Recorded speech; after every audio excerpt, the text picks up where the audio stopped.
তো অনেকদিন ধরে রাকিবকে দেখি না, তোর কাছে কি রাকিবের কোনো খবর আছে?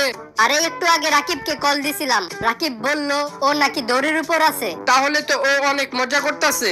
আরে কি কস, রাকিব দৌড়ের উপর আছে, এখানে মজার কি হইলো? উল্টা আরো কষ্টের কথা। আরে ওর গার্লফ্রেন্ডের নাম দৌড়।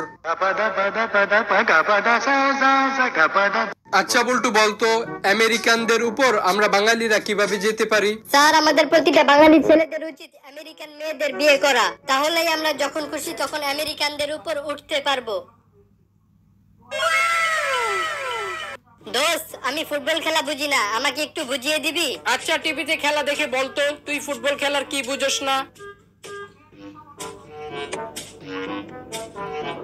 বলটাকে সবাই লাথি মারতাছে কেন? গোল করার জন্য সবাই বলটাকে লাথি মারতাছে।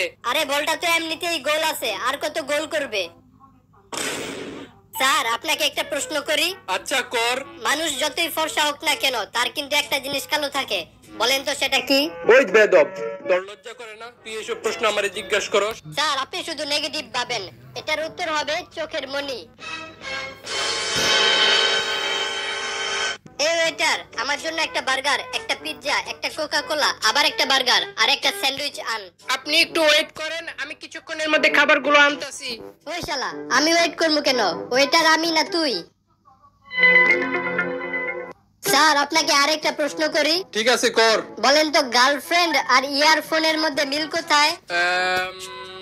বলতে পারলাম না, তুই বলে দে। গার্লফ্রেন্ড আর ইয়ারফোনকে যতই সামনে রাখুন না কেন, দুইটাতে প্যাচ লাগবেই। ডাক্তার সাহেব, একটু আগে যে আপনি একটা লোককে ইনজেকশন দিলেন, সে লোকটা মারা গেছে। বলো কি? তা লোকটা কোথায়? দরজার সামনে পড়ে আছে। এক কাজ করো, যায়া লাশটা ঘুরাই দিয়ে আসো। কেন? না মানে পুলিশ আসলে বলবা যাওয়ার সময় না, আসার সময় মারা গেছে।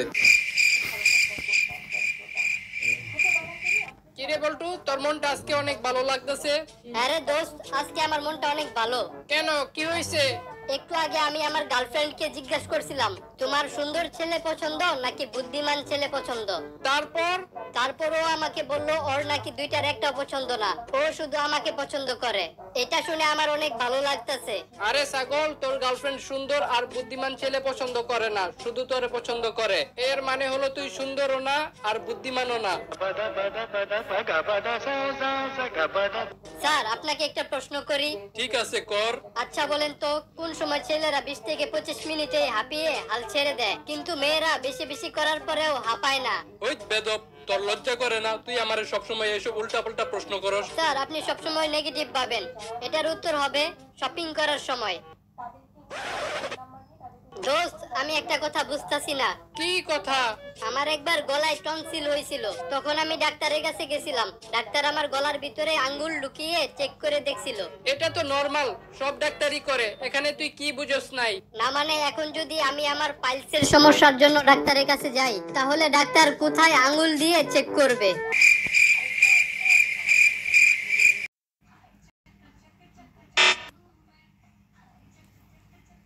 আচ্ছা বলুন তো, দিল্লি চলো কে ডাক দিয়েছিলেন? স্যার, নেতাজি সুভাষচন্দ্র বোস। বাহ বাহ, খুব ভালো। আচ্ছা, একজন দেশপ্রেমিকের নাম বলুন তো। অনেকেই তো আছে, যেমন মহাত্মা গান্ধী। বাহ বাহ, খুব সুন্দর। আচ্ছা বলুন তো, ভারত কবে স্বাধীন হয়? স্যার, ভারত 1942 সালে স্বাধীন হব করতে করতে শেষে 1947 সালের 15 আগস্ট স্বাধীন হয়। খুব সুন্দর। এটাই লাস্ট প্রশ্ন। বলুন তো, আকাশে কতগুলো তারা আছে? স্যার, এখনো সেটা জানা যায়নি, তবে বিজ্ঞানীরা এটা নিয়ে গবেষণা করছে। এবার আপনি আসতে পারেন। ভাই, আপনাকে কি কি প্রশ্ন করছে? প্রশ্নগুলো আমার তো মনে নেই, কিন্তু উত্তরগুলো হচ্ছে নেতাজি সুভাষচন্দ্র বোস। অনেকেই তো আছে, যেমন মহাত্মা গান্ধী। 1942 সালে হব করতে করতে শেষে 1947 সালের 15 আগস্ট। এখনো জানা যায়নি, তবে বিজ্ঞানীরা এটা নিয়ে গবেষণা করছে। আপনার নাম কি? নেতাজি সুভাষচন্দ্র বোস। আপনার বাবার নাম কি? অনেকেই তো আছে, যেমন মহাত্মা গান্ধী। আপনার কবে জন্ম হয়েছে? 1942 সালে হব করতে করতে শেষে 1947 সালের 15 আগস্ট। আপনি কি পাগল হয়ে গেছেন? এখনো জানা যায়নি, তবে এটা নিয়ে বিজ্ঞানীরা গবেষণা করছে।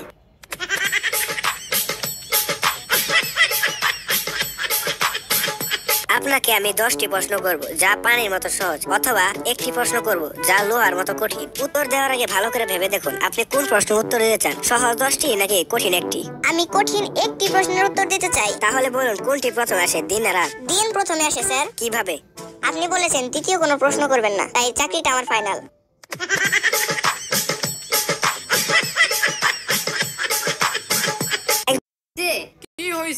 আজকে একটা রং নাম্বার থেকে কল এসেছিল। কল ধরার পর এক লোক আমাকে বলল, স্যার দয়া করে 3 দিনের জন্য ছুটি দিন। তারপর আমাকে স্যার বলেছে বলে আমি খুশি হয়ে ওনাকে 1 মাসের ছুটি দিয়ে দিছি। এই ছেলে, তুমি কি করো? আঙ্কেল, আমি কিছুই করি না। তোমার বয়সী ছেলেদের তো চাকরি হয়ে যাচ্ছে, তোমার এখনো হয়নি? আপনার বয়সী অনেকেই তো মারা যাচ্ছে, আমি কি আপনাকে কিছু বলেছি?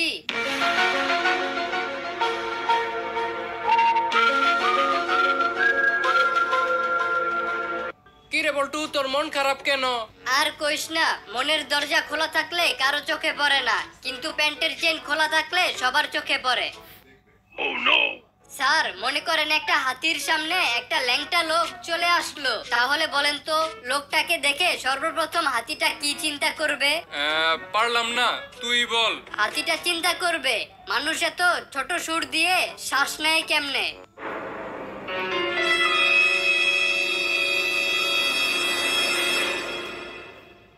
মাত্র 149 টাকায় কোর্স করে আমাদের মতো বল্টুর ভিডিও বানিয়ে লাখ লাখ টাকা ইনকাম করতে চাইলে ডেসক্রিপশন অথবা প্রথম কমেন্টে দেয়া লিংক থেকে আমাদের ফেসবুক পেজে মেসেজ দিন। আপনার ওজন কত? আমার ওজন 42 কেজি। দুঃখিত, আমরা 40 কেজির উপর কাউকে চাকরি দেই না। একই আজ আবার এসেছেন? আপনাকে না বললাম আমরা 40 কেজির উপর কাউকে চাকরি দেই না। আপনি আমার ওজন মেপে দেখেন, আমি 2 কেজি কমিয়ে ফেলেছি। আয় হায়, আপনি একদিনে 2 কেজি কেমনে কমাইলেন? আজব ব্যাপার তো। না মানে, আমি আজকে মেকআপ করি নাই। জানোস বল্টু, আজকে আমার অনেক খুশি লাগতাছে। কেন? আজকে আমাকে মেসেঞ্জারে একটা মেয়ে নক দিছে। মেয়েটার চেহারা দেখছস? না, ওর প্রোফাইল লক করা। প্রোফাইল লক করিয়া দিয়েছে তোরে নক। এখন কি করে বুঝবি সে কাউয়া নাকি বক? কি রে বল্টু,